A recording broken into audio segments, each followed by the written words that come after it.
You know that moment when you accidentally dial the wrong number and end up ordering pizza from a funeral home? Well, imagine that. But instead of pizza, you're asking for military assistance. And instead of a funeral home, you've just contacted the most violently creative species in the known galaxy. That's essentially what happened to the Zelithian Empire on a perfectly ordinary Tuesday. Or what passes for Tuesday when you're floating around in the void between stars, wondering why your life choices led you to become a galactic communications officer. Meet Zixtal Morhadoon, a being whose name sounds like someone sneezing during a dissertation defense, and whose job it was to manage the Empire's emergency distress beacon. Now Zix, we're not going through that whole name thing every time, was what you might generously call detail-oriented, and what you might more accurately call the kind of guy who double-checks his coffee orders 17 times and still somehow ends up with decaf. The Zelithian Empire, for those keeping score at home, was your standard mid-tier galactic civilization. They had faster-than-light travel, energy weapons that went pew-pew with the best of them, and that particular brand of bureaucratic incompetence that seems to be a universal constant across all sentient species. They were currently being invaded by the Krex'ari hive, think angry space wasps, but with worse attitudes and better dental plans. So there Zix was, tentacles flying across his communication console like a caffeinated octopus at a keyboard, trying to send out a distress call to their allies in the Altarian Federation. Simple enough, right? Just punch in the emergency frequency, broadcast the "please help us, we're being murdered by giant insects" message, and wait for the cavalry. Except Zix, bless his 3 hearts, had the spatial awareness of a goldfish in a blender. Instead of inputting the Altarian emergency frequency of 847.2 Delta Prime, he fat-tentacled the input and entered 847.2 Delta Primate. Now you might think, what's the big deal? One little letter difference. And you'd be absolutely right to think that, right up until you realized that Delta Primate happened to be the emergency frequency for a little blue-green marble of a planet orbiting a star that the locals had unimaginatively named Sol. Earth, as it turns out, had been monitoring galactic frequencies for about 30 years. Ever since they figured out that all that static coming from space wasn't just cosmic background radiation, but actually the universe's most chaotic group chat. The humans had been quietly listening in, taking notes, and doing what humans do best when presented with something new and exciting, figuring out how to weaponize it. The message that reached Earth's Deep Space Monitoring Station, which was really just a converted missile silo in Montana with better Wi-Fi, was crystal clear in its desperation. Emergency! This is Zixtal Morhadoon of the Zelithian Empire, broadcasting on all allied frequencies. We are under attack by the Krex'ari hive. Our defenses are failing. We require immediate military assistance. Repeat, we need help! The bugs are winning and they're really gross about it. Please respond if you are receiving this transmission. The message was picked up by specialist Tommy Kowalski, a 26-year-old former Marine who had been transferred to deep space monitoring after an unfortunate incident involving a superior officer, a rubber duck, and what the disciplinary committee had described as creative insubordination. Tommy was currently on the night shift, which meant he was 3 energy drinks deep and operating on the kind of caffeine-fueled clarity that makes everything seem like either a brilliant idea or someone else's problem. Tommy stared at his screen, blinked twice, and then did what any reasonable person would do when faced with an impossible situation. He called his supervisor. "Hey, Lieutenant Hayes, you're gonna want to hear this." Lieutenant Rebecca Chen was the kind of officer who had earned her rank through a combination of competence, stubbornness, and an unsettling ability to make paperwork disappear. She arrived at Tommy's station wearing the expression of someone who had been woken up to deal with what was probably another false alarm from a particularly imaginative weather satellite. "What have you got, Kowalski?" "Well, ma'am, either we just intercepted a very elaborate prank call, or some aliens are getting their butts kicked by space bugs, and they want our help." Chen listened to the recording twice, then once more for good measure. Her expression evolved from skeptical to intrigued, to something that could best be described as dangerously interested. "Kowalski, how long have we been monitoring these frequencies?" "About 30 years, ma'am. This is the first direct request for assistance we've ever received." "And what's our standard protocol for this situation?" "Well, ma'am, according to the manual, we're supposed to forward any potential alien communications to the Pentagon, the UN, and the Department of, Tommy flipped through a manual that looked like it had been written by committee and translated through Google Translate. "The Department of oh crap, it's actually happening." "That's not a real department, Kowalski." "Yes, ma'am. That's why I called you instead." Chen stood there for a moment, listening to the recording one more time. In the background, they could hear what sounded like explosions, screaming, and something that might have been alien profanity. It was, she had to admit, pretty compelling evidence that this wasn't someone's idea of a joke. Kowalski, patch me through to General Morrison at Central Command. The General? Ma'am, it's 0300 hours. Trust me, he's going to want to be woken up for this. Chapter 2. How to Accidentally Start an Interstellar Incident. General Patrick Morrison was a man who had spent 40 years in the military, survived 3 wars, 2 budget committees, and 1 particularly memorable incident involving a karaoke machine and the Joint Chiefs of Staff. He was not easily rattled, but at 3:47 a.m., when his secure phone started ringing with the tone that meant, someone, somewhere is about to ruin your day, he knew this was going to be special. This better be good, Chen. Sir, we've received what appears to be a legitimate distress call from an alien civilization requesting military assistance against hostile forces. There was a pause. The kind of pause that happens when your brain needs a moment to process information that doesn't fit into any of your existing mental categories. Say that again, Lieutenant. Aliens, sir. They're being attacked by other aliens and they want our help. Chen, are you drunk? Stone sober, sir. I'm forwarding you the recording now. General Morrison listened to the message 3 times, first with skepticism, then with growing interest, and finally with the expression of a man who realizes his retirement plans just became significantly more complicated. Chen, who else has heard this? Just myself and Specialist Kowalski, sir. Keep it that way for now. I'm making some calls. What followed was the kind of early morning phone tree that usually indicates either a nuclear emergency or someone important getting caught doing something spectacularly stupid. Within 2 hours, a secure conference room at the Pentagon contained more stars and eagles than a particularly patriotic fireworks display. Admiral Janet Foster, Chief of Naval Operations, stared at the assembled group with the expression of someone who had been briefed on the situation and was still trying to wrap her head around it. So let me get this straight. Aliens called us for help. That appears to be the situation, yes, confirmed General Morrison. Aliens called us for military assistance. Yes, ma'am. And we're actually considering responding? Well, interjected Dr. Elizabeth Martinez from the Joint Chiefs Science Advisory Board. From a purely strategic perspective, this represents an unprecedented opportunity for first contact under favorable circumstances. They're asking for our help, which puts us in a position of strength. We could potentially gain access to alien technology, establish diplomatic relations. Or, interrupted General Morrison with the tone of someone who had spent a career expecting the worst-case scenario, we could be walking into the galaxy's most elaborate trap. For all we know, this could be a test or bait, or the opening move in an invasion that makes Independence Day look like a nature documentary. Admiral Foster leaned back in her chair. What do we actually know about their tactical situation?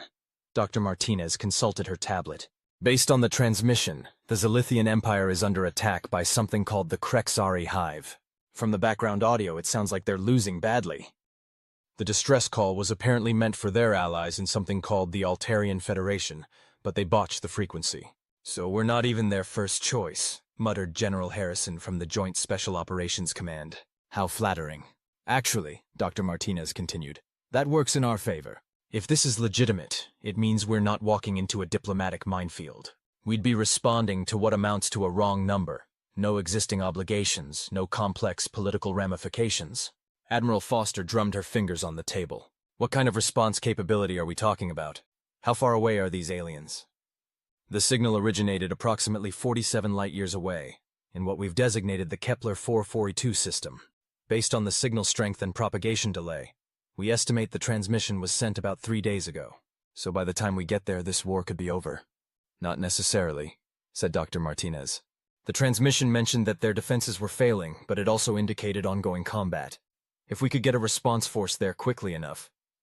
How quickly is quickly in interstellar terms? Asked Admiral Foster. There was an uncomfortable silence. The kind of silence that happens when everyone realizes they're discussing something that should be impossible. General Morrison cleared his throat. That's actually the interesting part. Dr. Martinez? Dr. Martinez looked like she'd rather be anywhere else in the universe. 3 months ago, the Skunkworks division completed testing on what they've been calling the Alcubierre Drive Mark VII. It's based on theoretical work from the 1990s, refined using some unconventional approaches to space-time manipulation. English, Doctor. We built a faster-than-light engine. Several of them, actually. They work. The silence that followed was the kind that accompanies the realization that your entire worldview has just shifted sideways. Admiral Foster was the first to recover, and nobody thought to mention this? It was classified above my pay grade until about 6 hours ago, admitted General Morrison. The project was originally designed as a deep space exploration platform, but the drives have been installed in modified versions of our existing fleet architecture.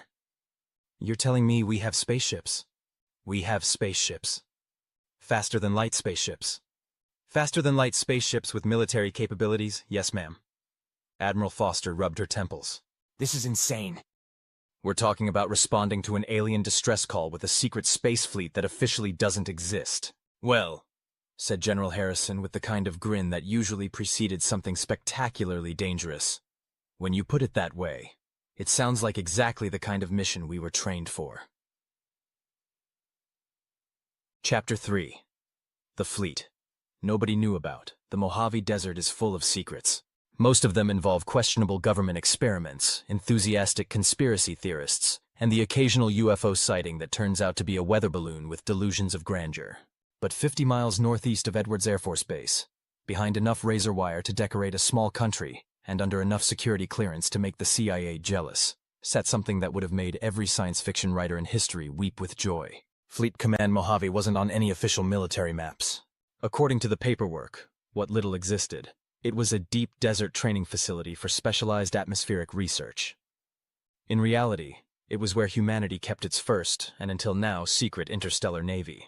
Commander David Lee stood on the observation deck of the facility's primary hangar, looking down at what had to be the most beautiful thing he'd ever seen. The UES Defiant hung in its maintenance cradle like a metal cathedral, all clean lines and purposeful angles. At 400 meters long, it was larger than most naval vessels, but it moved through space with a grace that would have made dolphins jealous. The ship was a study in functional aesthetics. The hull was composed of a metamaterial that could shift its properties based on combat conditions, reflective for energy weapons, ablative for kinetic impacts, and occasionally, when the crew was feeling particularly creative, capable of displaying messages that were inappropriate for mixed company.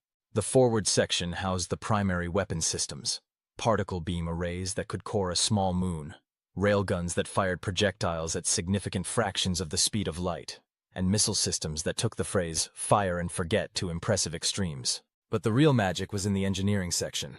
The Alcubierre Drive Mark VII was a marvel of human stubbornness applied to theoretical physics.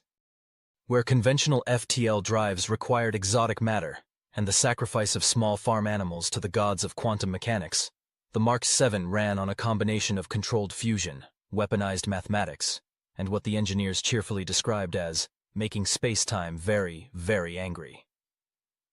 Commander Lee had been in charge of the Defiant for 2 years, ever since the ship had completed its shakedown cruise to Proxima Centauri. The mission had been simple: fly there, take some pictures, don't break anything important. They'd accomplished 2 out of 3 objectives, which was considered a rousing success by military standards. Sir? His executive officer, Lieutenant Commander Rachel Torres, approached with the expression of someone carrying interesting news. We just received new orders from Fleet Command. Lee accepted the sealed orders packet, noting the impressive array of classification stamps covering the envelope. Let me guess, another training exercise in the outer system? Not exactly, sir. Lee read through the orders once, then again more carefully. His expression evolved from casual interest to focused attention to something that could best be described as professionally enthusiastic. Torres, assemble the senior staff. We're having a briefing in 15 minutes. Yes, sir. Should I notify the other ships?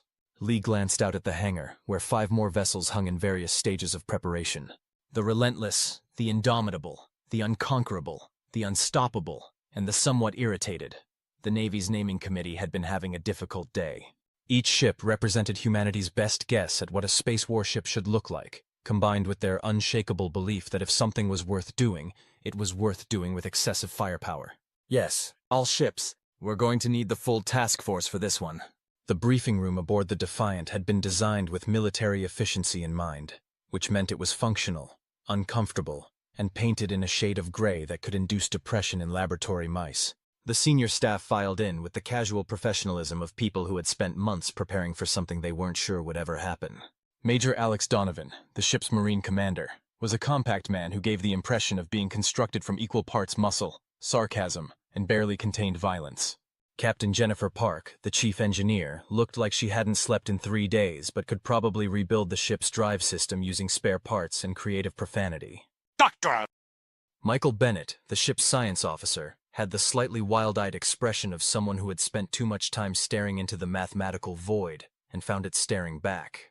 Commander Lee activated the briefing room's main display, which showed a star map with their current position and a highlighted destination that was significantly farther away than anyone in the room had ever traveled. Ladies and gentlemen, we've received humanity's first official request for interstellar military assistance. The room fell silent. The kind of silence that happens when everyone realizes the training is over, and it's time for the real thing. 3 days ago, we intercepted a distress call from an alien civilization called the Zelithian Empire. They're under attack by hostile forces and requested military support. Due to a communications error, their distress call was routed to us instead of their intended allies. Major Donovan raised his hand. Sir, are we sure this isn't some kind of test? Or trap? Or elaborate practical joke involving the entire universe? Those concerns have been raised and considered, Lee replied. However, analysis of the signal indicates it's legitimate. The transmission included background audio consistent with active combat, technical details about their tactical situation, and what our linguists have identified as genuine panic.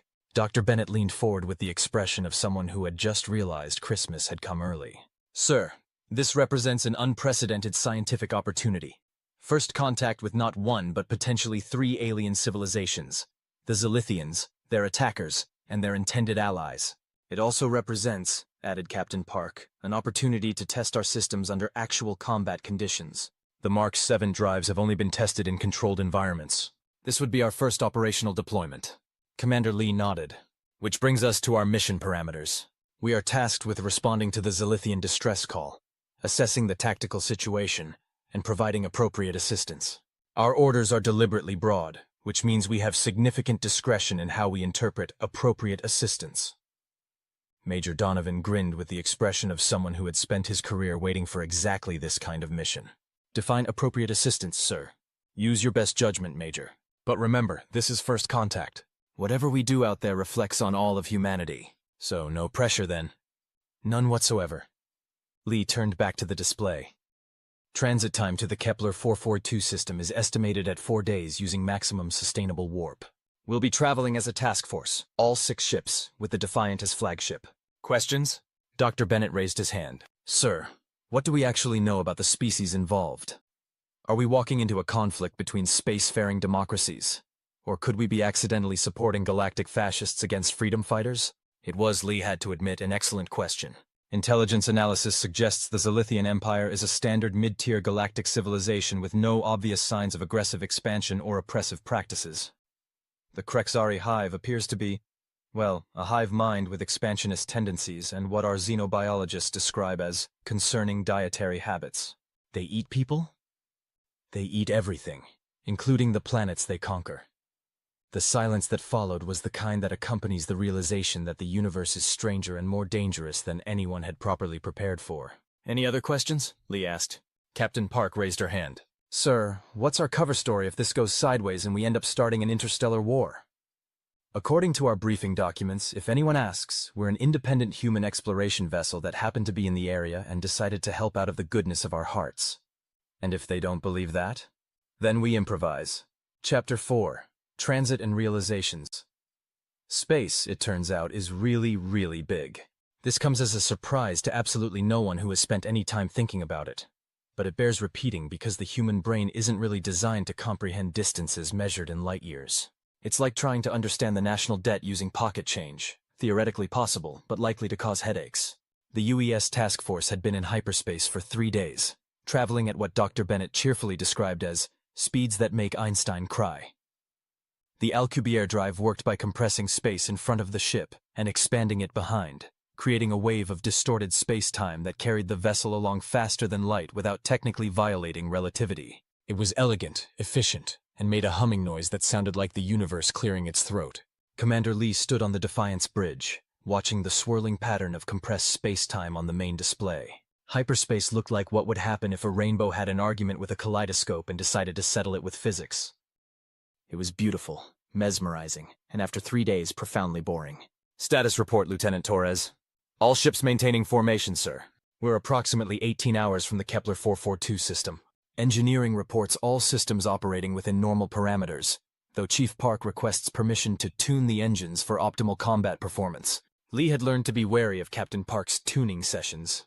The last time she'd optimized the ship's systems, they'd arrived at their destination 3 hours early, and glowing faintly green. Granted, but tell her to keep the modifications within warranty specifications. Aye, sir. The bridge of the Defiant was humanity's best guess at what the command center of a starship should look like, filtered through decades of science fiction and a surprisingly practical understanding of ergonomics. The main view screen dominated the forward wall, surrounded by workstations that could have been lifted from the bridge of any modern naval vessel, if modern naval vessels needed stations for exotic particle management and gravitational field manipulation. Lieutenant Amy Richardson, the ship's communications officer, looked up from her console with the expression of someone who had just encountered something interesting. Sir, I'm picking up additional transmissions from the target system. It looks like the Zelithian distress calls are continuing, but the signal strength is weaker than the original transmission. Patch it through. The bridge speakers crackled with the familiar voice of Zixtal Morhadan, though he sounded considerably more stressed than in his original message. This is Zixtal Morhadan of the Zelithian Empire, broadcasting on all frequencies. Our situation has deteriorated. The Krex'ari have broken through our outer defense perimeter. We are evacuating civilians from the primary population centers. If anyone receives this transmission, please respond. We are running out of time.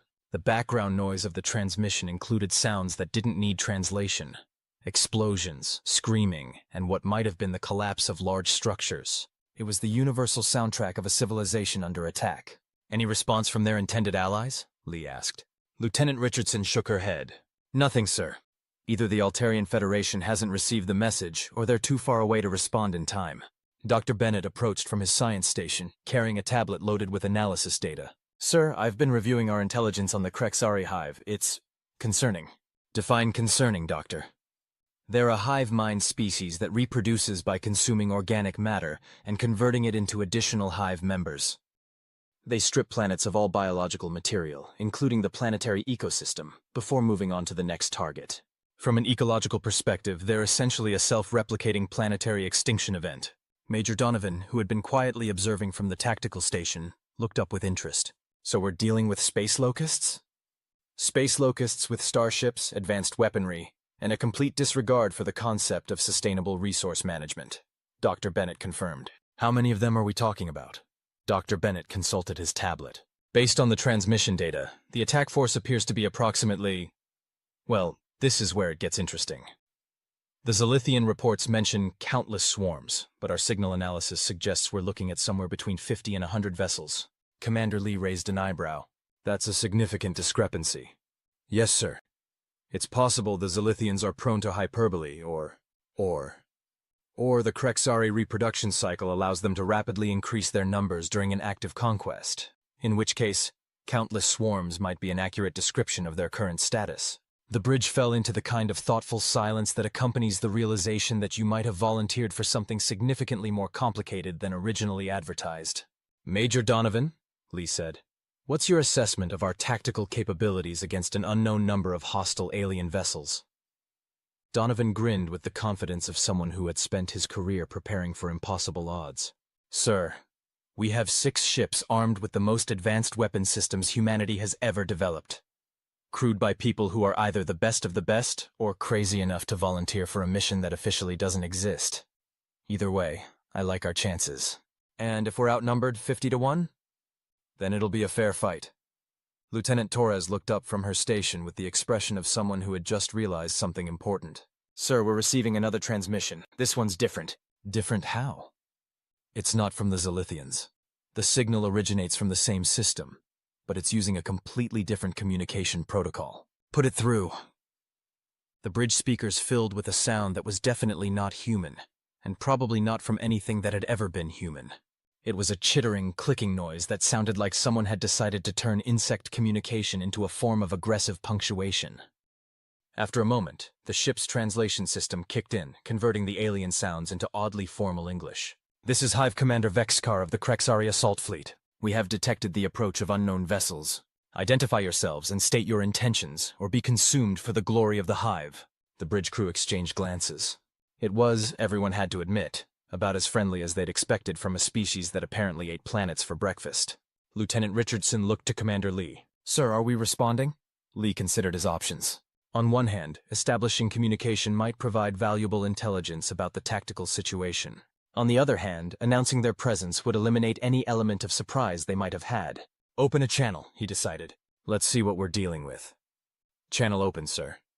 "Hive Commander Vex Carr. This is Commander David Lee of the Terran vessel UES Defiant. We are responding to a distress call from the Zelithian Empire. We request that you cease your attacks and withdraw from this system." The response came immediately, which suggested either excellent communication discipline or a complete lack of interest in negotiation. "Terran, your species designation is unknown. You will submit to immediate absorption or be destroyed. The Hive does not negotiate with food." Dr. Bennett leaned toward Commander Lee. "Sir, I believe they just called us food." "I caught that, Doctor." Major Donovan's grin widened. "Sir, I formally request permission to show them the error of their dietary assumptions." "Patience, Major."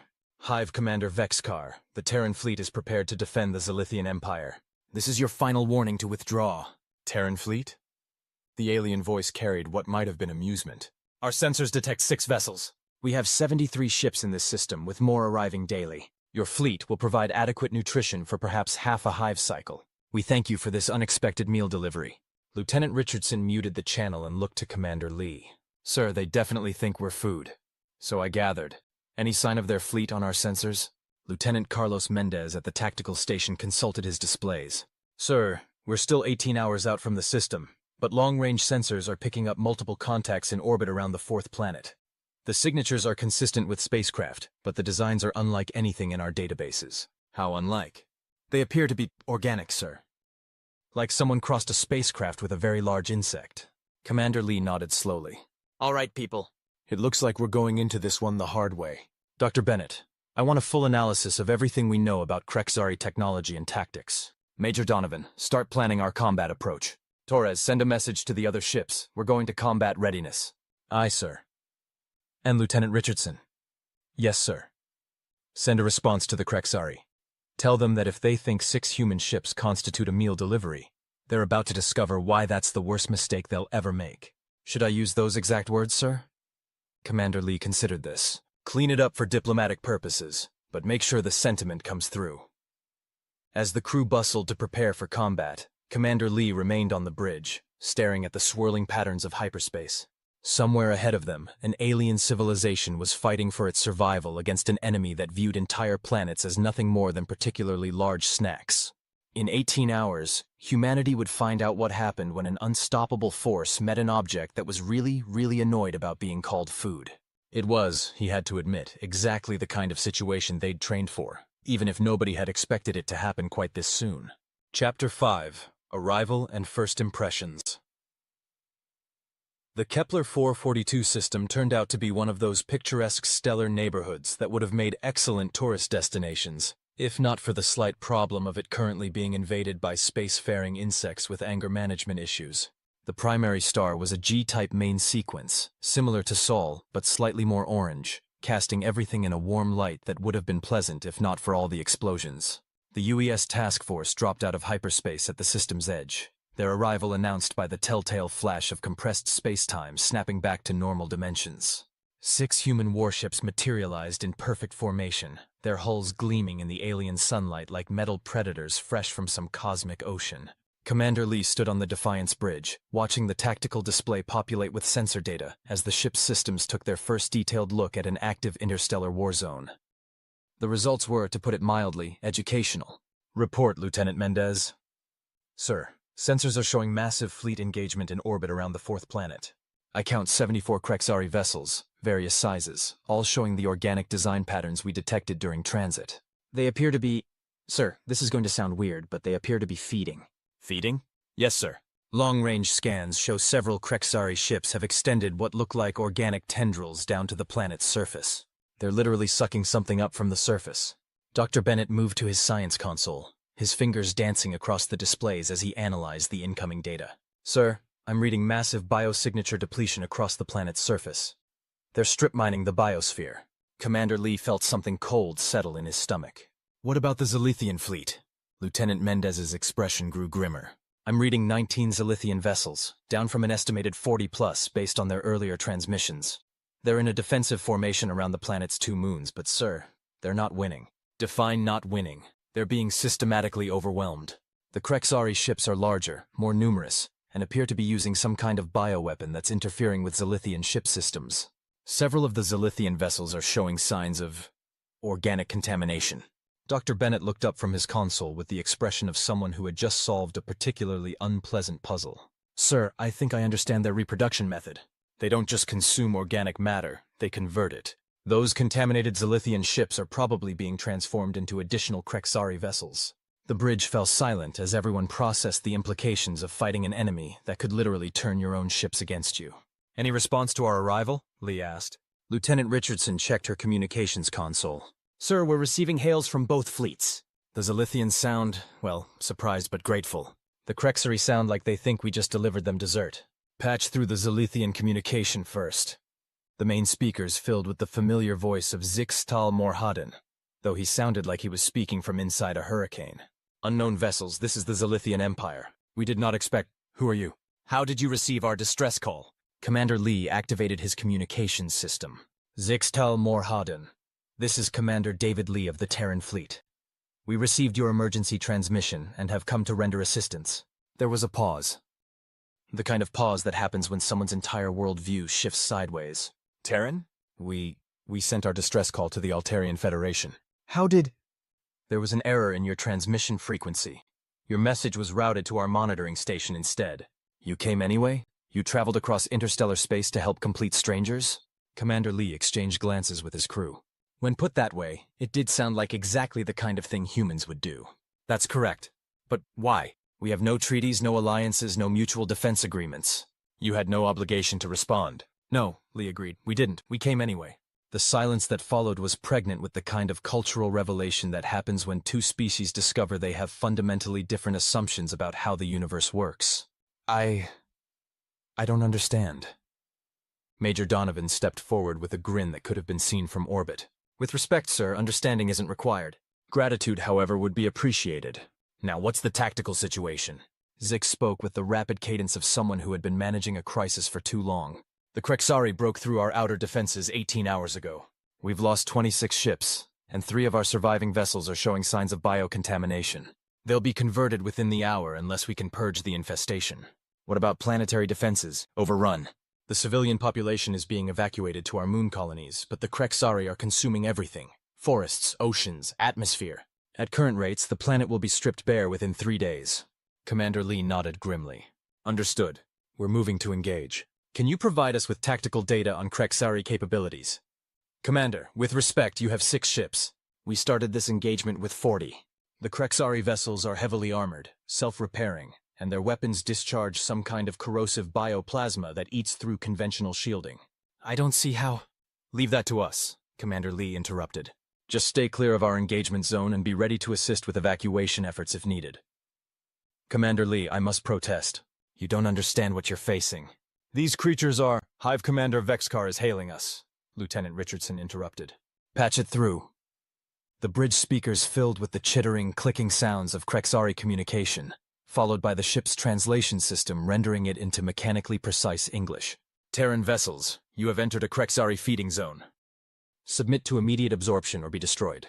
Your biological material will serve the Hive regardless of your choice. Commander Lee activated his comm system. Hive Commander Vexkar, this is Commander Lee. We've given you the opportunity to withdraw. Since you've declined, we'll be proceeding with alternative negotiation methods. You persist in this foolishness. Very well. Prepare to feed the Hive, mammals. The channel went dead. Dr. Bennett looked up from his science station. Sir, mammals? How did they know we were mammals? Probably scanned our ships, Major Donovan suggested. Or maybe they just made a lucky guess. Either way, I'm taking it personally. Commander Lee turned to address his bridge crew. All stations, combat alert. Weapons free, shields up. Lieutenant Torres, signal the task force. We're going in. Aye, sir. All ships report ready for combat. Lieutenant Mendez, what's our tactical picture? Sir, the Krex'ari fleet is spread across a wide formation around the 4th planet. 74 vessels, ranging from what appear to be frigate-class ships about 200 meters long, to several large vessels that could be considered battleships, over 1 kilometer in length.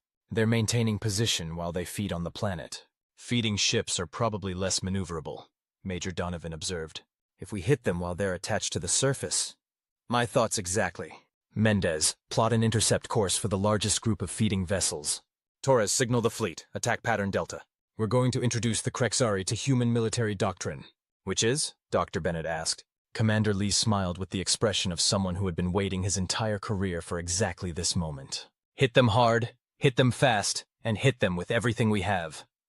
The UES task force moved into combat formation, with the practiced precision of crews, who had drilled these maneuvers hundreds of times. The Defiant took point, with the relentless and indomitable flanking to port and starboard. The unconquerable, unstoppable, and somewhat irritated formed the second wave, ready to exploit any breakthrough the lead ships created. As they approached the Krex'ari fleet, the enemy vessels began to react. Ships that had been peacefully stripping the planet's biosphere suddenly came alive, organic hulls rippling with what might have been excitement or hunger. Long, segmented appendages retracted from the planet's surface, and weapon ports that looked disturbingly like insect mouths began to track the approaching human fleet. "Sir," Lieutenant Richardson called out, "we're being hailed by multiple Krex'ari vessels. Same message from all of them. Let's hear it." Food approaches. The Hive celebrates this bounty. You will be consumed with gratitude. Well, Major Donovan commented. At least they're polite about it. Range to target? Commander Lee asked. 200,000 kilometers and closing. Enemy vessels are moving to intercept. All ships prepare to engage. Show them what human hospitality looks like. Chapter 6. Human Hospitality. The first indication that the Krex'ari had seriously misjudged their new opponents came when the lead human vessel opened fire at a range that should have been impossible for any civilized species' weapon systems. The UES Defiant's primary particle beam array discharged with a flash of coherent energy that turned space briefly purple, crossing 200,000 kilometers of vacuum in approximately the time it takes to sneeze. The beam struck the lead Krex'ari battleship center mass, and the results were immediate and educational. The organic hull, which had presumably evolved to withstand the rigors of interstellar travel and conventional energy weapons, discovered that human weapons designers had some very unconventional ideas about what constituted appropriate firepower. The Krex'ari ship's bio-armor, which had shrugged off Zelithian plasma bolts for the past several days, encountered a focused stream of particles accelerated to a significant fraction of light speed and containing enough energy to power a small city. The armor lasted approximately 3 seconds before giving up and allowing the beam to core through the ship like a hot knife through particularly surprised butter. On the bridge of the Defiant, Lieutenant Mendez stared at his tactical display with the expression of someone who had just witnessed something that probably violated several laws of physics. "Sir, direct hit on the lead Krex'ari battleship. Target is... Well, sir, target appears to be experiencing rapid unscheduled disassembly." Commander Lee nodded with satisfaction. "That's what we call a good opening argument. All ships, engage at will." What followed was humanity's introduction to galactic warfare, and it was an introduction that would be remembered for a very long time. The human fleet moved through the Krex'ari formation like wolves through a flock of very surprised sheep, their weapons systems demonstrating a level of creative violence that suggested their designers had spent considerable time thinking about how to make other people's bad days significantly worse. The Relentless engaged 3 Krex'ari cruisers simultaneously, its railgun systems firing projectiles that crossed the engagement zone at velocities that made relativistic calculations necessary. The tungsten core penetrators struck with kinetic energy that converted matter directly into plasma, creating brief new stars where enemy ships used to be. The Indomitable demonstrated humanity's approach to missile warfare by launching a spread of smart munitions that exhibited behavior patterns somewhere between aggressively helpful and completely unhinged. The missiles used adaptive AI to analyze their targets in real time, adjusting their approach vectors and payload deployment to maximize what the technical manuals euphemistically called target negation efficiency. "Sir," Dr. Bennett called out, his voice carrying a note of scientific fascination. "The Krex'ari ships are trying to adapt to our weapons. Their hulls are shifting composition, trying to optimize against our beam frequencies." "Smart bugs," Major Donovan acknowledged. "Too bad we're smarter." As if to prove his point, the human fleet shifted tactics without missing a beat. Ships that had been using particle beams switched to kinetic weapons, while vessels employing railguns began using energy weapons. The adaptive Krex'ari hulls found themselves trying to optimize against weapons that were no longer being used, while being hit by completely different systems they hadn't anticipated. It's like they've never fought anyone who changes tactics mid-engagement, Lieutenant Mendez observed. Most civilized species probably don't, Commander Lee replied. They likely develop standardized combat doctrines and stick to them.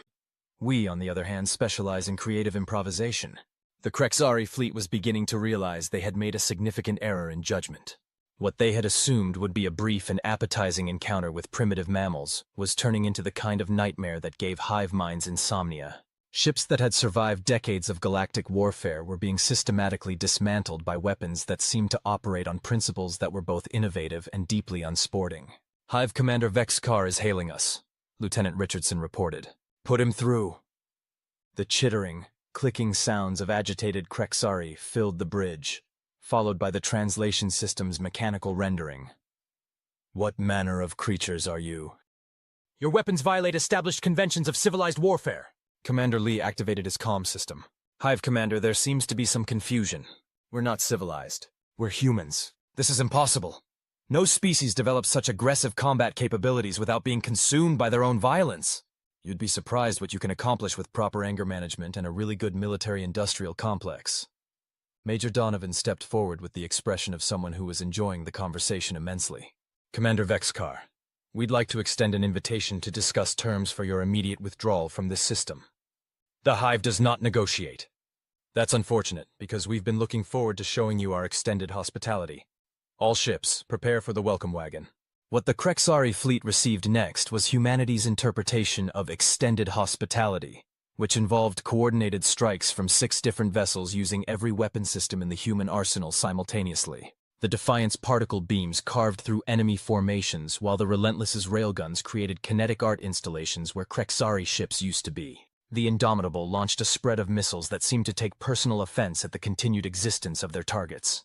The Unconquerable, Unstoppable, and somewhat irritated joined the engagement with enthusiasm that bordered on the artistic. Their weapon systems painted the vacuum with energy discharges that would have made Aurora Borealis jealous, while their targeting systems demonstrated the kind of precision that suggested someone had been spending quality time with the gunnery simulators. Sir, Lieutenant Richardson called out. We're receiving a transmission from the Zelithian fleet. Zixtal Morhadoon wants to know if we're actually human, or if we're some kind of mythical warrior species masquerading as mammals. Tell him we're definitely human, but we appreciate the compliment. The Krex'ari formation was rapidly discovering the disadvantages of fighting an enemy that didn't follow conventional tactical doctrine. Human ships moved in patterns that seemed to ignore standard fleet engagement protocols, using maneuvers that combined elements of fighter aircraft tactics with naval strategy and what appeared to be pure psychological warfare. Lieutenant Mendez, status report. Sir, we've neutralized 37 Krex'ari vessels with minimal damage to our own fleet. The enemy is attempting to reorganize into a defensive formation, but they're having trouble adapting to our engagement patterns. Their problem, Major Donovan observed, is that they're trying to fight us like we're a conventional fleet. We're not. We're 6 ships full of humans who've been waiting our entire lives for someone to start an interstellar war with us. Dr. Bennett looked up from his science station with the expression of someone who had just made an interesting discovery. Sir, I'm detecting some unusual readings from the remaining Krex'ari vessels. Their biosignatures are changing. Changing how? Well, sir, this is going to sound strange, but they appear to be getting nervous. Commander Lee raised an eyebrow. Nervous? Yes, sir. The bioelectrical patterns in their hulls are showing stress indicators consistent with anxiety, confusion, and what I can only describe as existential dread. Existential dread? They're hive-minded, sir. They're not used to encountering situations they can't understand or adapt to. We're causing them to question fundamental assumptions about how the universe works. Major Donovan grinned with obvious delight. So we're not just beating them, we're giving them an identity crisis? That appears to be the case, yes. Outstanding. I love our job. The Krex'ari fleet's attempt at reorganization was interrupted by the arrival of 3 more human ships, which approached from an unexpected vector and opened fire before the enemy had time to adapt their formation. The newcomers, actually the same ships using a tactical maneuver that involved jumping to hyperspace for approximately 30 seconds and emerging in a completely different position, caught the Krex'ari completely off guard. Sir, Lieutenant Richardson reported, Hive Commander Vexcar is attempting to hail us again. Put him through. The Krex'ari communication was noticeably less confident than previous transmissions. Terran fleet, the Hive requests clarification of your tactical objectives. Our tactical objective, Commander Lee replied, is for you to leave this system immediately and never come back. But the Hive has invested significant resources in this conquest. We have already consumed considerable biomass. To withdraw now would represent a substantial loss. Major Donovan leaned toward the comm system. Commander Vexkar, let me explain something about human economics. The cost of withdrawing now is significantly less than the cost of continuing to fight us. You cannot maintain this level of combat effectiveness indefinitely. Our analysis suggests you must be expending resources at an unsustainable rate. Dr. Bennett checked his displays and smiled. Sir, our weapon systems are operating at approximately 12% of maximum capacity, and our power reserves are at 94%. Commander Lee activated the comm. Hive Commander, we'd like you to know that we're currently operating at what we consider low-intensity conflict parameters. Would you like a demonstration of our full capabilities? The pause that followed was the kind that accompanies the realization that you've been playing poker with someone who's been holding 4 aces and just waiting for you to bet everything you have. The Hive would appreciate such a demonstration. Really? Are you sure? Another pause. Perhaps the Hive has been hasty in its assessment of this situation. Commander Lee exchanged glances with his crew. Are you requesting a ceasefire, Hive Commander? The Hive is reconsidering its position regarding this system. Excellent. Here are our terms. Immediate withdrawal of all Krex'ari forces from this system. Release of any captured or converted Zelithian vessels, and a formal agreement never to return to Zelithian space. These terms are acceptable, but the Hive requires assurance that Terran forces will not pursue our withdrawal fleet. Major Donovan stepped forward with a grin. Hive Commander, as long as you leave immediately and don't come back, we have no interest in pursuing you.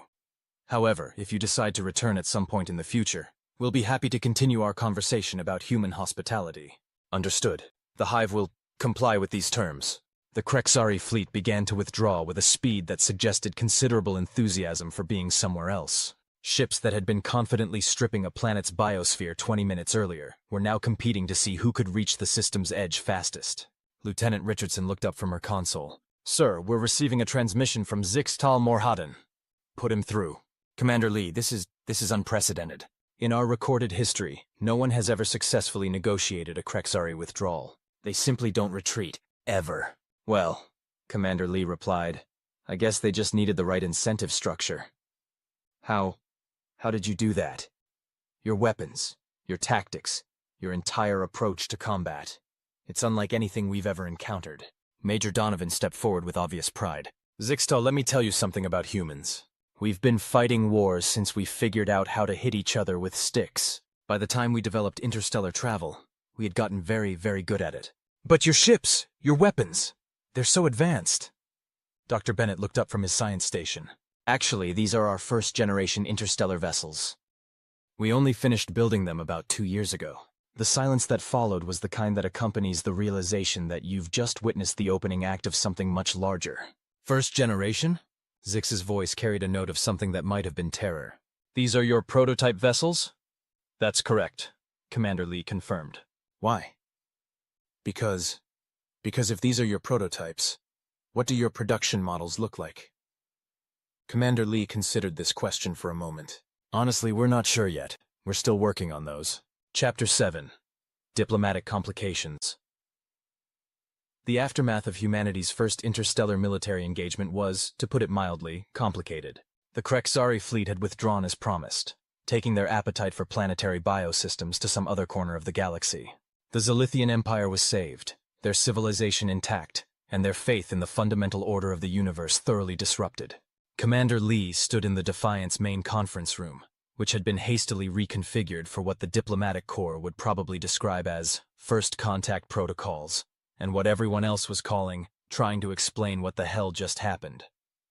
The room's main display showed a 3-dimensional map of the local galactic region, with various alien territories marked in colors that suggested someone had been having fun with the graphics interface. Zixtal Morhadoon had requested a face-to-face meeting, which had required some creative problem-solving regarding atmospheric compatibility, and the fact that Zelithians looked like someone had crossed an octopus with a philosophy professor. The solution involved a holographic communication system that allowed both species to interact without worrying about things like breathing the same air or not accidentally poisoning each other with their metabolic byproducts. Commander Lee, Zixtal said, his holographic image shimmering slightly as the translation systems worked to convert his native language into something resembling English. I must begin by expressing the gratitude of the Zelithian Empire. You have saved our civilization. We were happy to help, Lee replied, which was true, but also seemed like a massive understatement given the circumstances. But I must also express our confusion. Your species is completely unknown to us, yet you possess military capabilities that exceed those of established galactic powers. Your weapons technology appears to be centuries ahead of anything in our databases, and your tactical doctrine is unprecedented. Dr. Bennett looked up from his tablet, where he'd been reviewing the post-battle analysis. Actually, our weapons technology is based on principles that are about a century old. We just applied them in ways that most civilized species apparently don't consider. What do you mean? Major Donovan leaned forward with the expression of someone who was enjoying this conversation immensely. Most galactic species seem to develop weapons that are efficient, elegant, and designed to minimize collateral damage. We took a different approach, which was, we designed weapons to be as terrifying as possible while still technically qualifying as legitimate military hardware. Zixtal's tentacles writhed in what might have been confusion or concern. That seems excessive. It's actually quite practical, Dr. Bennett added. When your enemies are more afraid of fighting you than they are of retreating, most conflicts end much more quickly. But the Krex'ari are hive-minded. They don't experience fear the way individual species do. No, Commander Lee agreed. But they do experience confusion, and they definitely experience cost-benefit analysis. When the cost of fighting us exceeded the benefit of conquering your system, they made the logical choice. Zixtal was quiet for a moment, presumably processing this information through whatever cognitive framework Zelithians use to make sense of the universe. Commander Lee, I need to ask you something, and I hope you'll forgive the directness of the question. Go ahead. Are humans a warrior species? It was, Lee had to admit, an excellent question. Define warrior species. A species whose primary evolutionary strategy involves aggressive expansion through military conquest. In our experience, such species either destroy themselves through internal conflict, or become galactic threats that must be contained. Major Donovan raised an eyebrow. Contained by who? The Galactic Council maintains a military force specifically to address threats from warrior species. When such a species achieves interstellar capability, they're given a choice. Submit to strict limitations on their expansion and military capabilities, or be eliminated. The conference room fell into the kind of silence that accompanies the realization that your first day on the galactic scene might also be your last. That seems a bit harsh, Dr. Bennett observed. It's necessary, Zixtal replied. Warrior species are fundamentally incompatible with galactic civilization. They view diplomacy as weakness, treat other species as resources to be exploited, and inevitably attempt to conquer everything within their reach. Commander Lee considered this. What makes you think we might be a warrior species?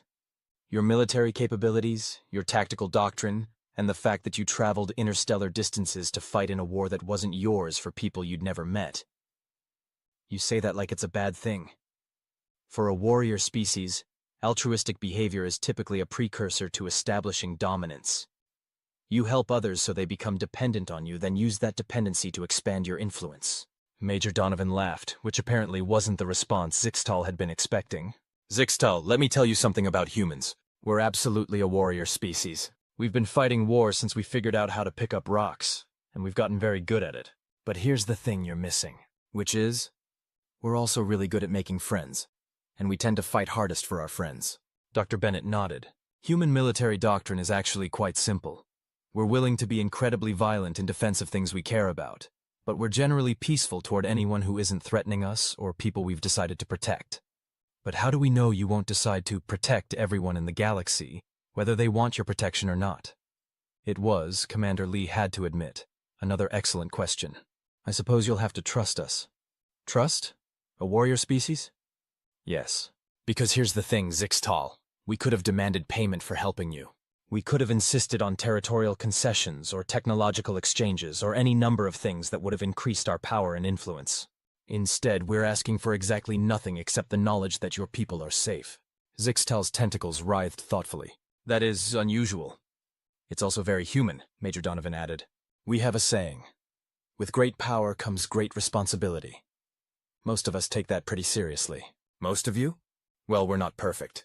Some humans are jerks, But as a species, we generally try to do the right thing, especially when it comes to protecting people who can't protect themselves. Dr. Bennett consulted his tablet. Zixtal, can I ask you something about this Galactic Council? Certainly. How do they typically determine whether a species is a threat?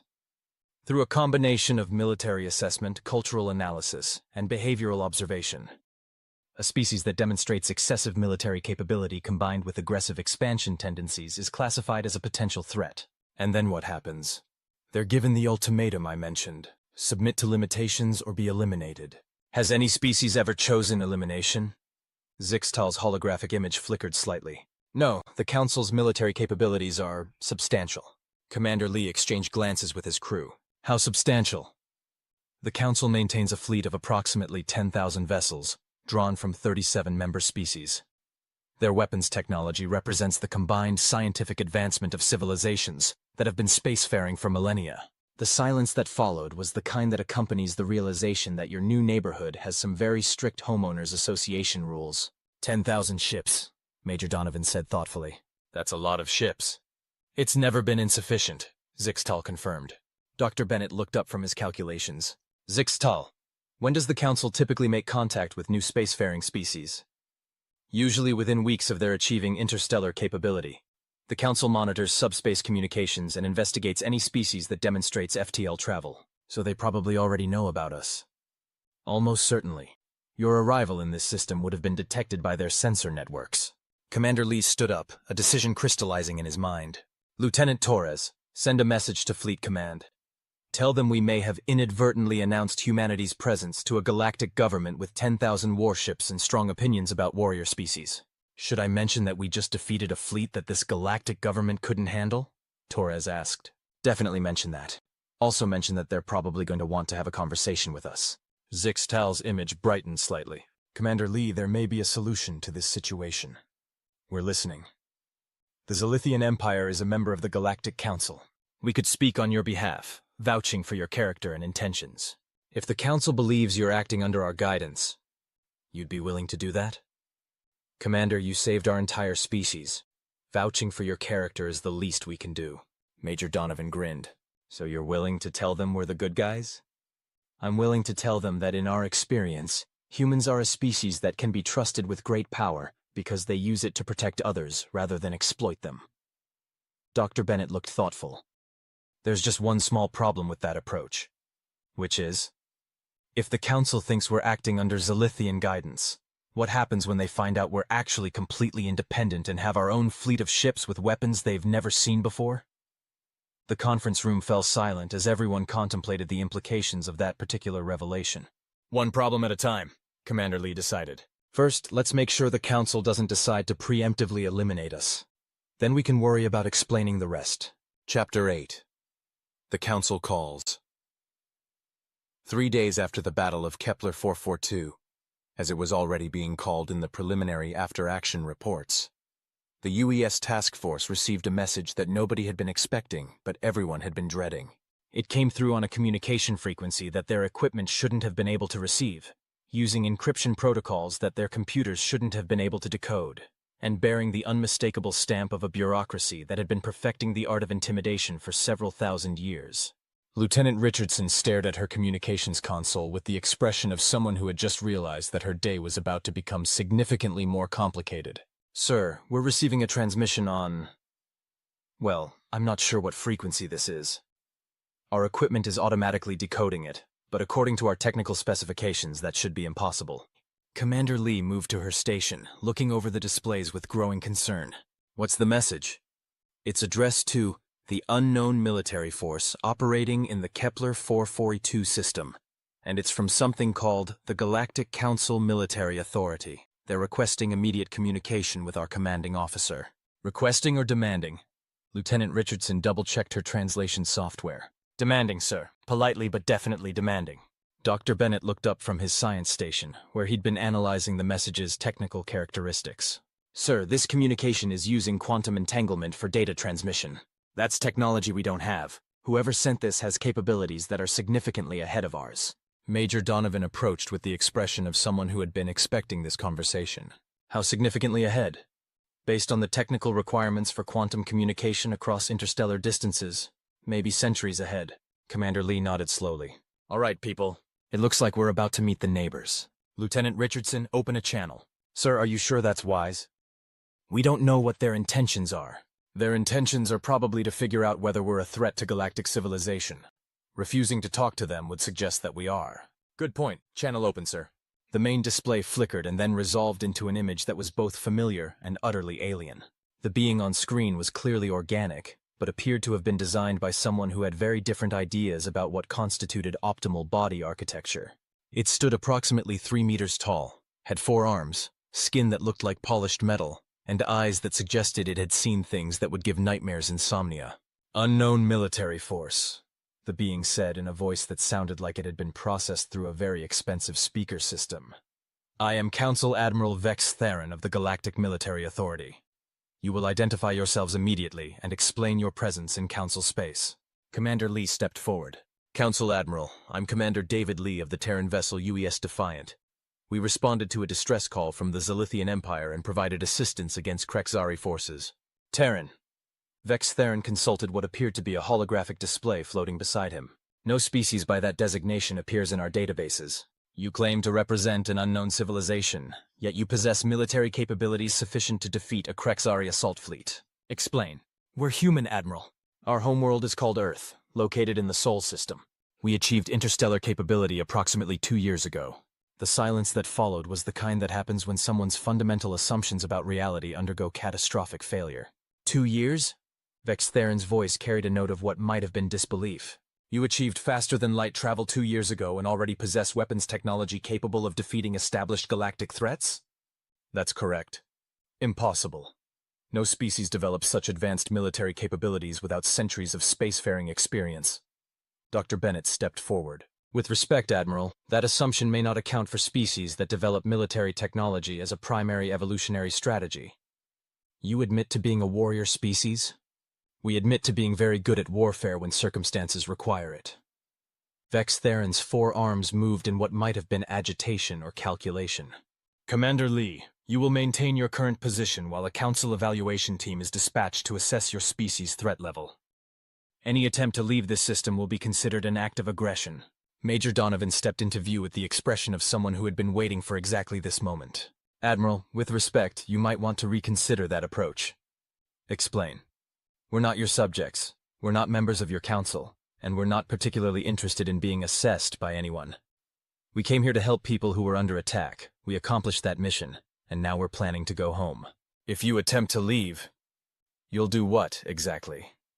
Major Donovan's voice carried the kind of polite interest that usually preceded something unfortunate. Send your fleet to stop us? If necessary, yes. How many ships? Vex Theron's eyes narrowed. As many as required. That's not really an answer, Admiral. See, we've been doing some research on your organization, and we're curious about something. Your council has been the dominant galactic power for how long? The Galactic Council has maintained interstellar peace for over 3,000 years. 3,000 years. That's impressive. And in all that time, how many species have successfully resisted your authority? None. None. So you've never actually had to fight anyone who could fight back? The silence that followed was pregnant with implications that nobody particularly wanted to examine. Commander Lee stepped forward, deciding it was time to reclaim control of the conversation. Admiral Vex Theron, let me be clear about something. Humanity has no interest in challenging the Galactic Council's authority or disrupting the peace you've maintained. We're not expansionist, we're not looking for trouble, and we have no desire to conquer anyone. Then why do you possess such advanced military capabilities? Because sometimes, Admiral, the people who need help are being attacked by someone with advanced military capabilities of their own. The Krex'ari didn't withdraw because we asked them nicely. Dr. Bennett consulted his tablet. Admiral, if I may ask, how does the Council typically handle threats like the Krex'ari hive? Containment protocols. We establish defensive perimeters around threatened systems and evacuate civilian populations while negotiating territorial boundaries. You negotiate with species that consume entire planetary biospheres? All sentient species have legitimate resource requirements. The Council mediates disputes to ensure equitable distribution of resources. The bridge crew exchanged glances that suggested they were all having the same thought simultaneously. Admiral, Commander Lee said carefully. Are you telling us that the Galactic Council's standard response to the Krex'ari is to let them eat planets as long as they don't eat too many? The Council maintains a balance between the legitimate expansion needs of all species and the preservation of established civilizations. By sacrificing some civilizations to preserve others? By making pragmatic decisions based on mathematical reality. Not every species can be saved, Commander. The Council focuses on preserving the greatest number of lives across the largest possible time span. Major Donovan looked like he was struggling with a concept that refused to fit into any of his existing mental categories. So, when the Zelithians called for help, your response would have been to evacuate as many of them as possible, and then negotiate with the Krex'ari about how much of the Zelithian Empire they'd be allowed to consume? That is the established protocol for Krex'ari incursions, yes. And that's worked for 3,000 years? It has maintained galactic stability, yes. Well, Major Donovan said with a grin that was visible from orbit, we can see why you might be concerned about our methods. Admiral Vex Theron's image flickered slightly, which might have been a technical issue or might have been a reaction to the dawning realization that his carefully ordered universe had just encountered something it wasn't designed to handle. Commander Lee, the Council requires assurance that humanity will not use its military capabilities to disrupt established galactic order. What kind of assurance? Technological limitations on your weapon systems, territorial restrictions on your expansion, and integration into Council oversight protocols. Commander Lee was quiet for a long moment, considering the implications of what he was being asked. And if we decline, then you will be classified as a threat to galactic stability and dealt with accordingly. Dealt with? Eliminated. The bridge fell silent. The kind of silence that happens when diplomacy reaches its natural conclusion, and everyone starts thinking about their other options. Admiral, Commander Lee said finally, I'm going to need to consult with my superiors before responding to that ultimatum. How long do we have? You have 72 hours to provide your answer. A Council evaluation fleet is already en route to this system. How large is this evaluation fleet? Admiral Vex Theron's expression suggested that this was not a question he was accustomed to being asked. Large enough. After the transmission ended, the bridge of the Defiant became a study in controlled tension. Everyone was thinking the same thing, but nobody wanted to be the first to say it out loud. Major Donovan, never one to let awkward silences fester, broke first. So, to summarize, we've got 72 hours to decide whether to submit to alien oversight or fight a galactic empire that's never lost a war. That's an accurate summary, yes, Commander Lee confirmed. Dr. Bennett looked up from his calculations with the expression of someone who had just solved a particularly unpleasant math problem. Sir, based on Admiral Vex Theron's statements about Council capabilities and their historical success rate, we're probably looking at facing a force of several hundred ships crewed by species with millennia of spacefaring experience. Several hundred? At minimum, possibly more, depending on how seriously they take the threat assessment. Lieutenant Torres checked her communications console. Sir, message from Fleet Command, Priority Alpha. Put it through. The main display switched to show General Morrison, who appeared to be sitting in what looked like the Pentagon's most secure briefing room. Behind him, Commander Lee could see other military personnel, scientists, and what appeared to be several very important people in very expensive suits. Commander Lee, we've been monitoring your communications with the Galactic Council. Are you telling me that humanity's first contact with galactic civilization is an ultimatum demanding our submission or elimination? That appears to be the situation, yes, sir. And this council has successfully eliminated every species that's refused their authority? According to their representative, yes, sir. General Morrison was quiet for a moment, presumably consulting with the people behind him. When he turned back to the camera, his expression carried the weight of a decision that would affect the entire human species. Commander, what's your assessment of their military capabilities? Unknown, sir, but potentially significant. They're using technology we don't have. They've been spacefaring for millennia, and they've never lost an engagement. What's your assessment of our chances if we refuse their ultimatum? Commander Lee exchanged glances with his crew. Honestly, sir, we don't know. We might be facing overwhelming odds, or we might be facing a paper tiger that's never had to fight anyone who could fight back. There's no way to know until it starts. Major Donovan stepped forward. Sir, if I may add something. Go ahead, Major. In our engagement with the Krex'ari, we learned something important. Galactic civilization appears to be based on very different assumptions about warfare than ours. They develop standardized doctrines and expect their enemies to do the same. They negotiate with threats instead of eliminating them. and they've never encountered anyone who approaches conflict the way we do, which is win at all costs, using whatever methods are necessary, with complete disregard for conventional tactics or established precedent. General Morrison nodded slowly. Major, are you suggesting that humanity's approach to warfare might give us an advantage despite being outnumbered? Sir, I'm suggesting that our approach to warfare is so fundamentally different from galactic norms that they may not know how to counter it effectively. Dr. Bennett consulted his tablet. Sir, there's another factor to consider. The Council's ultimatum assumes we're a standard spacefaring species that can be contained or eliminated using conventional methods. They don't know about Earth's industrial capacity, our population, or our potential for rapid technological development. Explain. Sir, they're treating us like a single species with limited resources. They don't know that we're a planet of 8 billion humans with a military-industrial complex that's been optimizing for conflict for centuries. If they force us into a war, they won't just be fighting 6 ships. They'll be fighting an entire civilization that specializes in turning peaceful activities into military advantages. General Morrison leaned back in his chair. Are you telling me that if we go to war with the Galactic Council, we might actually win? Sir, Commander Lee said carefully, I'm telling you that if we go to war with the Galactic Council, it won't be the kind of war they're expecting. The general was quiet for several minutes, presumably engaged in the kind of high-level consultation that determines the fate of civilizations. When he finally returned his attention to the camera, his expression had settled into the look of a man who had made a decision that would either go down in history as brilliant or catastrophic. Commander Lee, you're authorized to inform the Galactic Council that humanity declines their ultimatum. Sir? Tell them that humanity appreciates their concern for galactic stability, but we're not interested in submitting to external oversight. If they want to discuss terms for peaceful coexistence, we're happy to negotiate. If they want to fight, we're prepared for that too. Major Donovan grinned with obvious delight. Sir, should we mention that declining their ultimatum might result in the most entertaining interstellar war in galactic history? Major, let's keep that observation to ourselves for now. Chapter 9. Preparations and Revelations.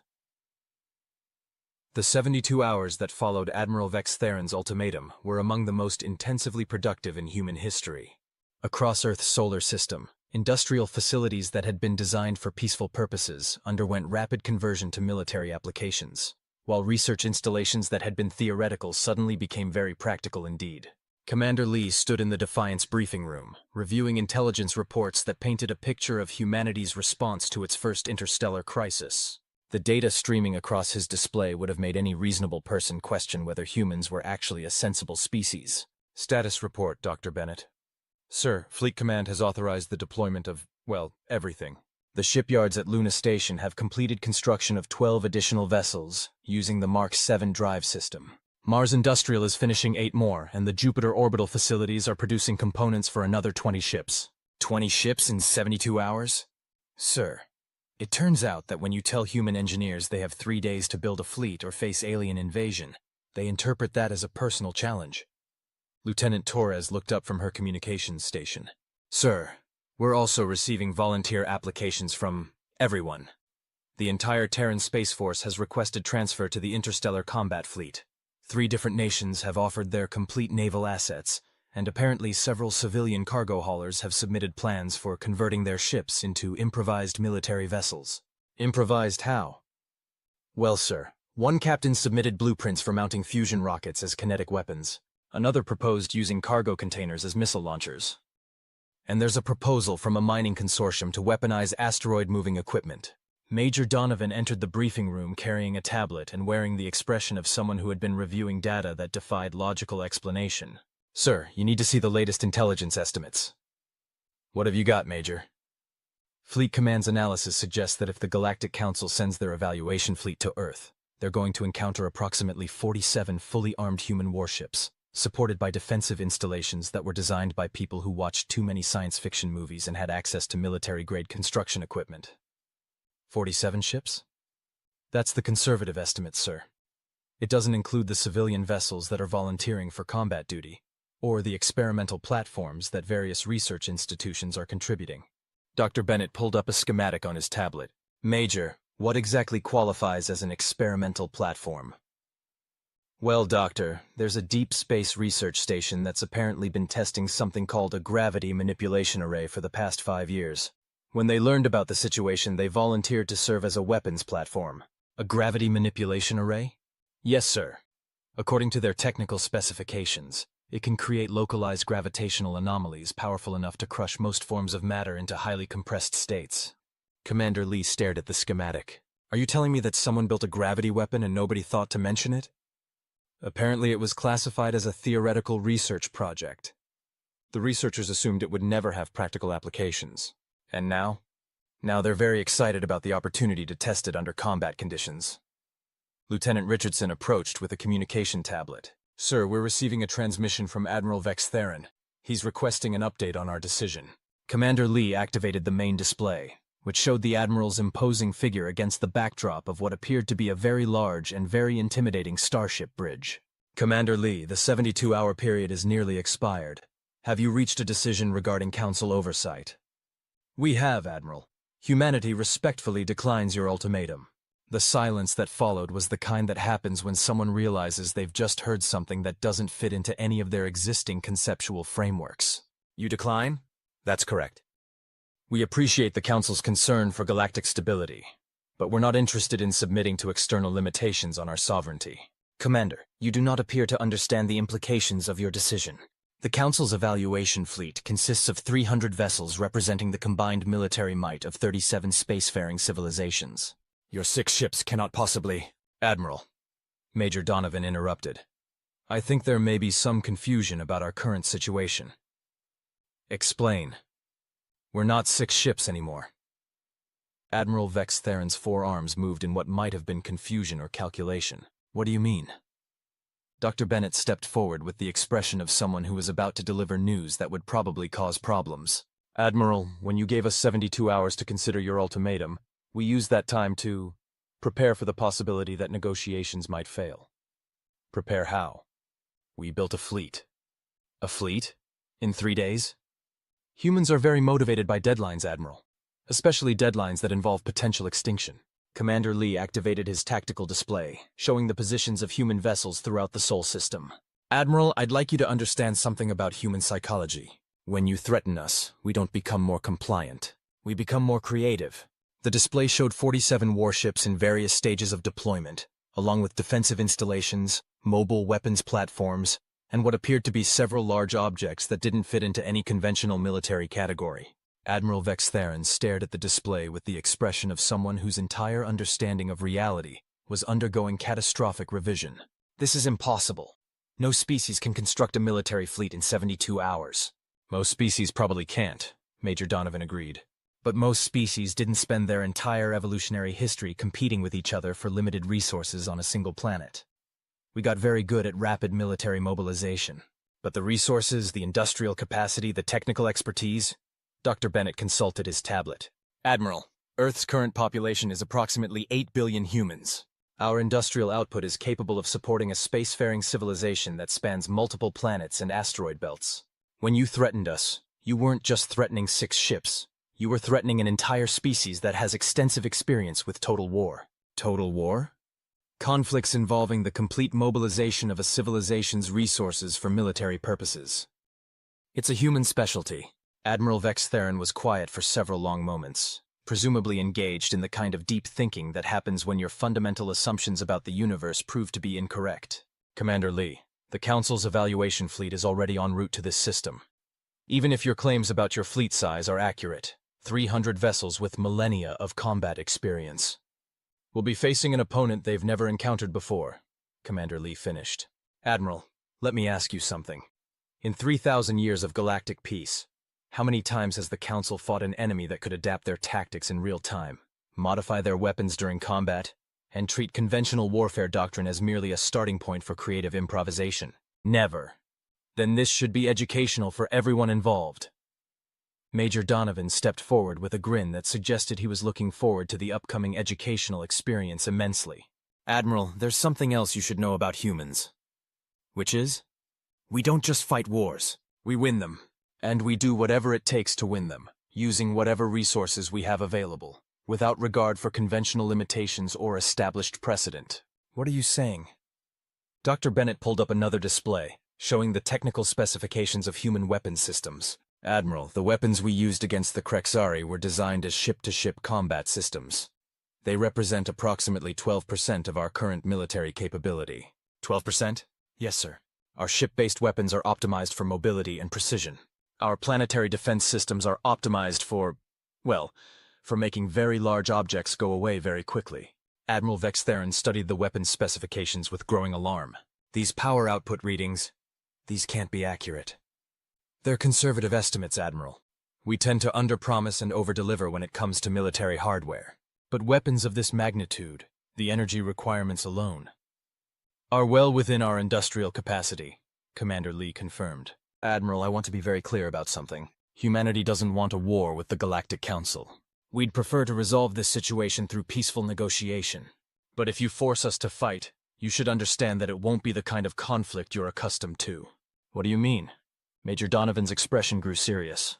Admiral, galactic warfare appears to be a civilized affair involving standardized tactics, established protocols, and mutual recognition of conventional limitations. Human warfare is not civilized. It's comprehensive, ruthless, and designed to achieve total victory regardless of cost. Are you threatening the Council? No, Admiral. We're warning you. There's a difference. Admiral Vex Theron terminated the communication without another word, leaving the human fleet to contemplate the implications of what they had just set in motion. Dr. Bennett broke the silence first. Sir, do you think we may have been overly dramatic in our presentation? Doctor, we just told a galactic empire that we're prepared to fight their entire civilization using weapons they've never seen and tactics they can't comprehend. I'd say dramatic was appropriate. Major Donovan checked his tactical displays. Sir, how long until the Council fleet arrives? Based on their transmission delay, approximately 6 hours. 6 hours to find out whether humanity's approach to interstellar diplomacy is brilliant or catastrophically stupid. Commander Lee nodded. Major, in my experience, those two things aren't mutually exclusive. Chapter 10. The Battle of Sol. The Council evaluation fleet dropped out of hyperspace at the edge of the Sol system with the kind of precision that spoke of millennia of military experience and an unshakable confidence in their technological superiority. 300 vessels materialized in perfect formation, their hulls gleaming with the accumulated knowledge of 37 spacefaring civilizations and the authority of 3,000 years of unopposed galactic dominance. Admiral Vex Theron stood on the bridge of the Council flagship Eternal Dominion, surveying his fleet with the satisfaction of someone who had never encountered a problem that couldn't be solved with overwhelming force and superior technology. His forearms moved across the command console with practiced efficiency as he reviewed the tactical assessment of humanity's claimed defensive capabilities. Fleet Commander Zelithian, he addressed his tactical officer. Status report on human military assets. The Fleet Commander, a being that appeared to have been designed by someone with a deep appreciation for arthropod engineering principles, consulted his displays with professional competence.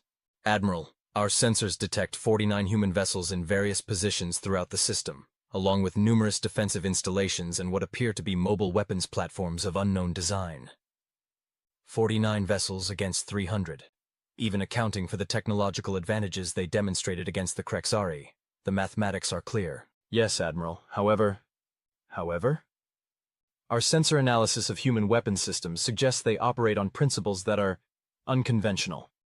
The power output readings are inconsistent with known energy generation methods. Admiral Vex Theron consulted his own tactical displays, noting the positions of human ships with growing concern. Instead of maintaining a defensive formation around their homeworld, the human fleet was distributed throughout the system in patterns that seemed to ignore conventional defensive doctrine.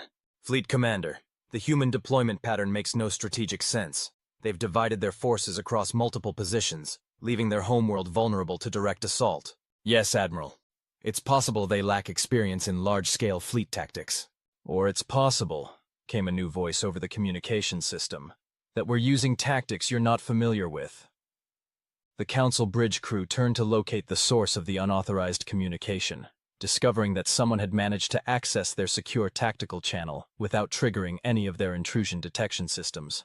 This is Admiral Vex Theron of the Council Evaluation Fleet. Identify yourself. This is Admiral Sarah Hayes, commanding the Terran Defense Fleet.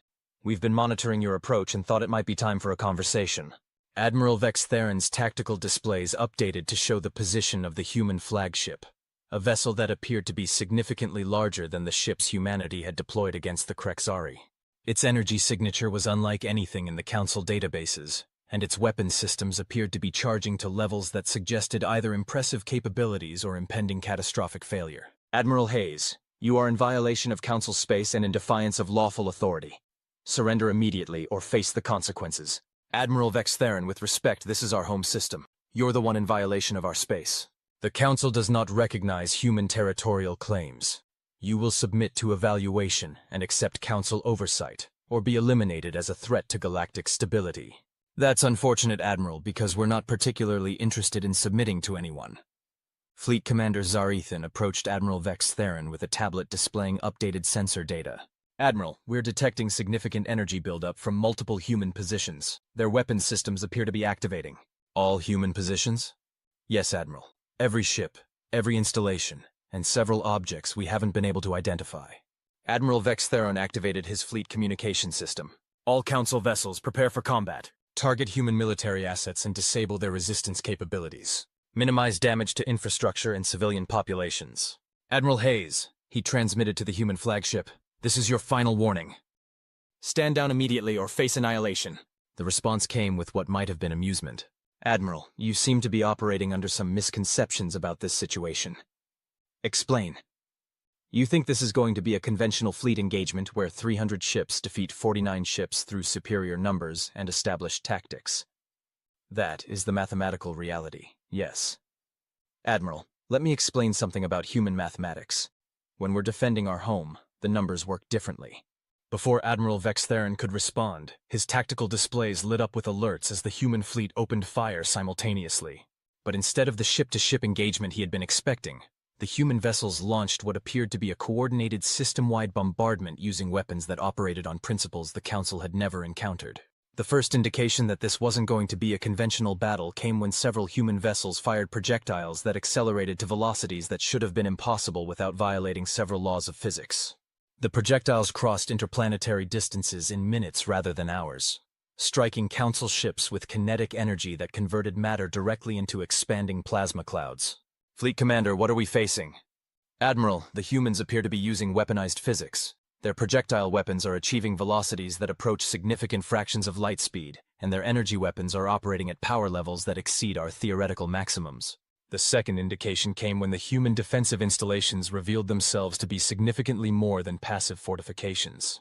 The facility orbiting Jupiter activated what appeared to be a gravity manipulation system, creating localized space-time distortions that pulled 3 Council vessels out of formation and compressed them into objects that were no longer recognizable as spacecraft. Admiral, Fleet Commander Zelithian reported with growing alarm. We're facing weapons technology that doesn't appear in any of our databases. The humans are using military applications of theoretical physics that most civilizations consider impossible. Impossible or not, they're working. Order all vessels to maximum combat readiness. Deploy countermeasures. The Council fleet began to return fire with weapons that represented millennia of accumulated galactic military technology. Energy beams that could vaporize asteroids lanced across space toward human positions, while missiles carrying exotic warheads streaked toward their targets with the confidence of technology that had never failed to achieve its objectives. The human response was immediate and educational. Instead of trying to absorb or deflect the incoming fire, human ships simply weren't there when the weapons arrived. They moved with an agility that suggested their maneuvering systems operated on principles that treated momentum as a polite suggestion rather than a fundamental law of physics. Admiral, came Admiral Hayes' voice over the communication system. You might want to reconsider your approach. We will not be deterred by technological tricks, Admiral Hayes. These aren't tricks, Admiral. This is just Tuesday for us. As if to prove her point, a human vessel that appeared to be no larger than a Council frigate opened fire with weapons that created what could best be described as localized quantum catastrophes.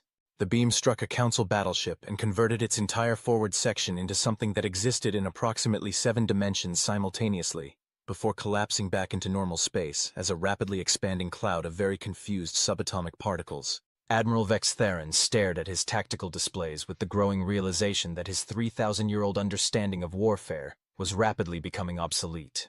Fleet Commander, analysis of human combat capabilities. Admiral, They appear to be using weapons that treat conventional physics as a starting point for creative interpretation. Their ships move as though inertia doesn't apply to them. Their projectiles achieve impossible velocities, and their energy weapons operate at power levels that should require the entire energy output of a star. How is that possible? Unknown, Admiral. Either they've developed technology that's centuries ahead of galactic civilization, or they've discovered applications for known physics that no one else has considered. The battle continued with a ferocity that would have impressed students of military history, if any students of military history had been present to observe spacecraft engaging in combat using weaponized mathematics. Human vessels darted through the Council formation like metallic sharks, their weapons carving through ships that had been designed to withstand the most advanced military technology in the known galaxy. But it was the human defensive strategy that truly demonstrated the difference between galactic and human approaches to warfare. Instead of trying to protect their homeworld through passive defense, the humans had turned their entire solar system into an integrated weapons platform. Asteroid mining facilities revealed themselves to be magnetic accelerators capable of launching projectiles at relativistic velocities. Research stations activated exotic matter manipulation systems that created localized reality distortions. Even civilian installations contributed to the defense by serving as sensor platforms and communication relays. Admiral, Fleet Commander Zelithian reported, "We've lost 67 vessels. Human losses are minimal." Minimal? 3 ships damaged, none destroyed. Admiral, they're not fighting us ship to ship. They're fighting us system to ship. Their entire solar system is their weapons platform. Admiral Vex Theron watched his carefully organized fleet being systematically dismantled by opponents who treated established military doctrine as merely one option among many. Fleet Commander, recommend immediate withdrawal. Admiral? We're not fighting a fleet commander. We're fighting an entire civilization that has weaponized its solar system and appears to consider our military technology quaint. But Admiral, the Council has never retreated from... The Council has never faced an enemy that fights wars this way. Signal general retreat. All ships to withdraw to minimum safe distance. As the surviving Council vessels began their withdrawal, Admiral Hayes' voice came over the communication system one final time. Admiral Vex Theron, before you leave, there's something you should know. What? This was our defensive fleet. Our offensive capabilities are significantly more impressive. The silence that followed was the kind that accompanies the realization that you've just discovered something about the universe that you really didn't want to know. Admiral Hayes, the Council will not accept this defeat. You have demonstrated capabilities that threaten galactic stability. The full Council fleet will be deployed to contain this threat. Admiral, how large is the full Council fleet? 10,000 vessels, Admiral Hayes. 10,000 ships crewed by the most experienced military forces in galactic history. 10,000 ships. Admiral Hayes seemed to consider this. Admiral, let me ask you something. Do you know how many humans live in this solar system? Your intelligence suggests approximately 8 billion. That's correct. And do you know what 8 billion humans are capable of when someone threatens their home? No, Admiral. Neither do we, but I think we're all about to find out. Epilogue. New neighbors. 6 months after what historians would eventually call the Battle of Sol, or in less formal circles, the day the galaxy learned why you don't threaten humans at home, the Galactic Council found itself in the unprecedented position of having to completely revise their understanding of how the universe worked. The Council's full fleet of 10,000 vessels never made it to the Sol system. It was intercepted at the edge of Council space by a human diplomatic mission consisting of 12 ships and Admiral Sarah Hayes, who had requested what she politely described as a conversation about mutual coexistence and the benefits of not finding out what humans are capable of when they're really angry.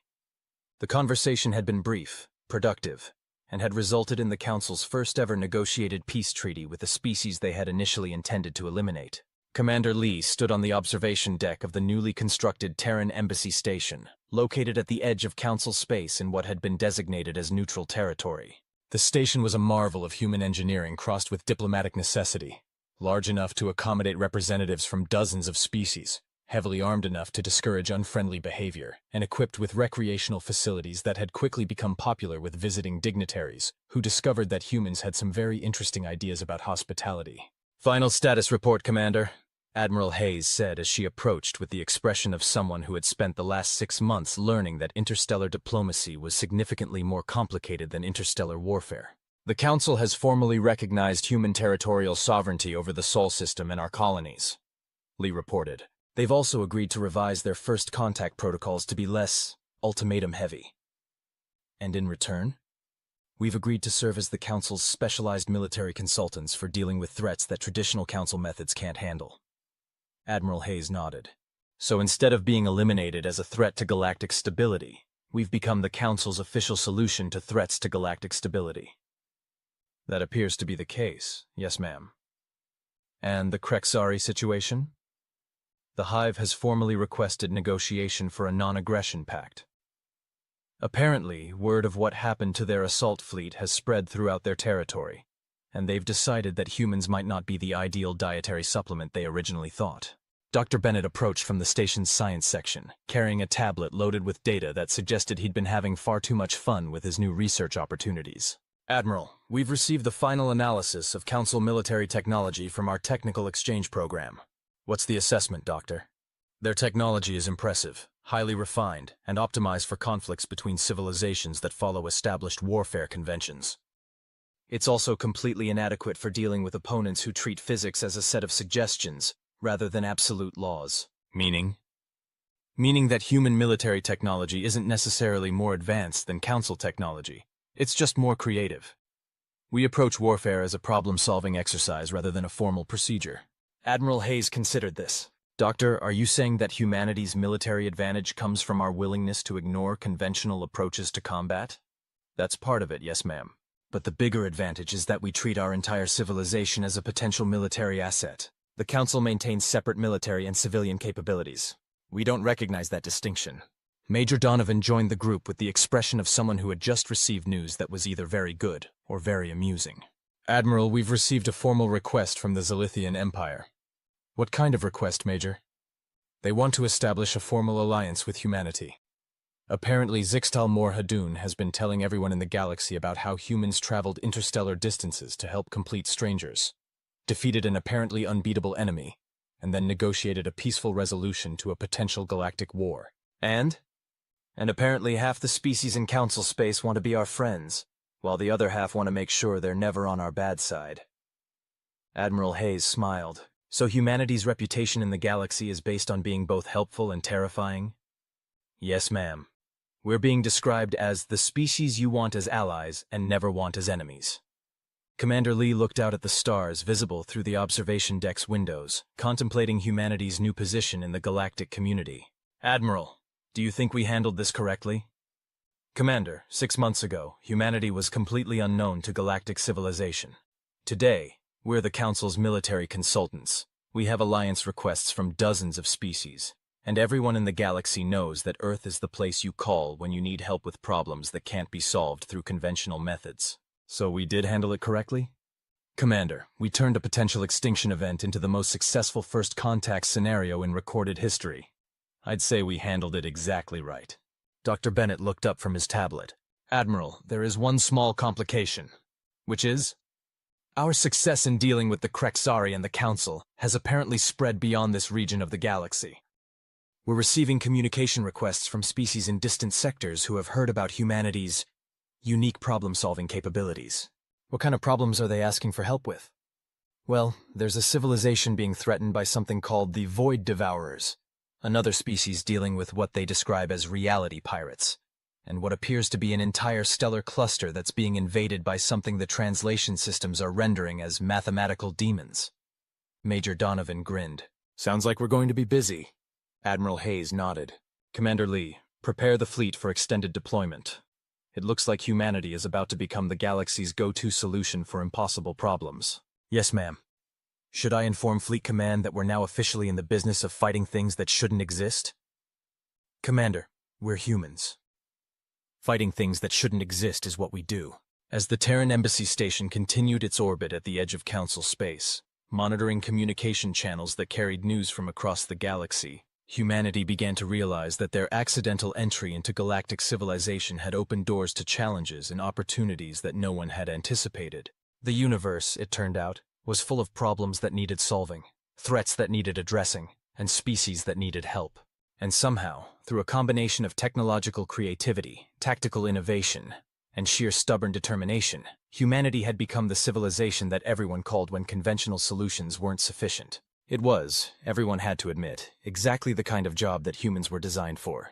Commander Lee remained on the observation deck long after the others had left, watching the stars, and contemplating the fact that humanity's first wrong number call had turned into the most successful career change in species history. Somewhere out there, civilizations were facing threats they couldn't handle using conventional methods. And somewhere else, human engineers were probably already designing unconventional solutions that would make those threats regret their life choices. The galaxy had wanted to know whether humanity was a threat to stability. As it turned out, they were. But only if you were threatening someone else. And that, Lee reflected, was probably exactly as it should be. The end.